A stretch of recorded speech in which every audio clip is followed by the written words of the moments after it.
wararka ka imaanaya degmada Buur-Hakaba ee gobolka Bay waxa ay sheegayaan askari ka tirsan ciidamada maamulka Koonfur Galbeed uu dilay askari kale balse askariga dilka geystay ayaa la xaqiijiyay goobta lagu toogtay.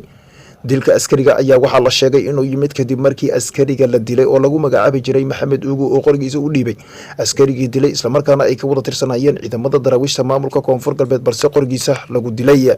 askariga la dilay iyo kan wax dilay ayaa la xaqiijinay ahay saaxiib isku dhow isla markaana ka wada tirsan daraawiishta Koonfur Galbeed ee ku sugan Buur-Hakaba.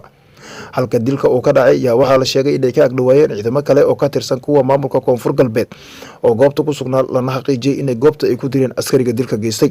mid ka mid ah dadka deegaanka ayaa loo xaqiijiyay in labada askari ay ka wada tirsanayeen maamulka degmada Buur-Hakaba. meedka labada askari ayaa waxaa la sheegay in goobta ay ka qaadeen ciidamo ka tirsan daraawiishta Koonfur Galbeed ee Buur-Hakaba waxaana la xaqiijiyay in uusan jirin khilaaf u dhexeeya labada askari balse muddooyinkii ugu dambeeyay ayaa degmada Buur-Hakaba waxaa ka dhacay falal lidii ku amniga askar ka wada tirsan Koonfur Galbeed ayaa xilliyada qaar ku dagaalamayay Buur-Hakaba. sidoo kale degmada ayaa waxaa xilliyada qaar ka dhacay qaraxyo kaasoo mas'uuliyadooda ay sheegtaan al-shabaab. dhibaatada ugu badan ayaa waxa ay ka soo gaartay shacabka ku nool degmada Buur-Hakaba ee gobolka Bay.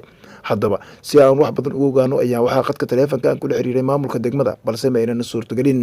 Ismaaciil Abukar Bulshaabi, Kasmaal TV, Muqdisho.